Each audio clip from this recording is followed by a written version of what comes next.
విజయేంద్ర అయితే దుర్గారాజుని వెతుక్కుంటూ హాస్పిటల్కి వస్తూ ఉంటాడు. అలా హాస్పిటల్కి వస్తున్న విజయేంద్ర దుర్గారాజుని వెతుకుతూ ఉంటాడు.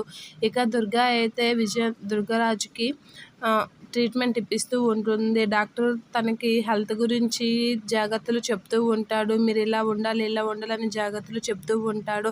అది దుర్గారాజు వింటూ ఉంటాడు. ఇక విజయేంద్ర అయితే అలా వెతుకుతూ ఉంటాడు. ఎక్కడున్నాడు ఇతను అని అయితే వెతుకుతూ ఉంటాడు. అలా వెతుకుతూ డోర్ దగ్గర నుంచి చూస్తూ ఉంటాడు. ఇతనే దుర్గారాజు అని చెప్పి సీఏకి చూపిస్తూ ఉంటాడు. అవును, ఇతనే దుర్గారాజు అని చెప్పి అంటూ ఉంటాడు సీఏ. ఇక దుర్గారాజు అయితే అలా వాళ్ళతో మాట్లాడుతూ ఉంటాడు. అక్కడికి మాట్లాడుతూ ఉన్న దుర్గారాజుని చూసి లోపలికి వెళ్తూ ఉంటాడు విజయేంద్ర సీఏ. అది చూసి ఒకసారిగా షాక్ అవుతూ ఉంటాడు విజయేంద్ర. అక్కడ దుర్గా ఉందని చూసి షాక్ అయిన విజయేంద్ర, ఏంటి నువ్వు ఇక్కడ అని అంటే దుర్గా అయితే షాక్ అవుతూ ఉంటుంది విజయ్ని అక్కడ చూసి.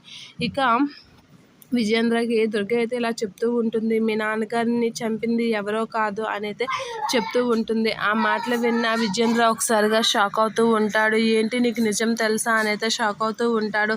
ఇతని గురించి కూడా నీకు తెలుసా అని అయితే షాక్ అవుతూ ఉంటాడు. అవును, నాకు నిజం తెలుసు అని అయితే దుర్గ చెప్తూ ఉంటుంది.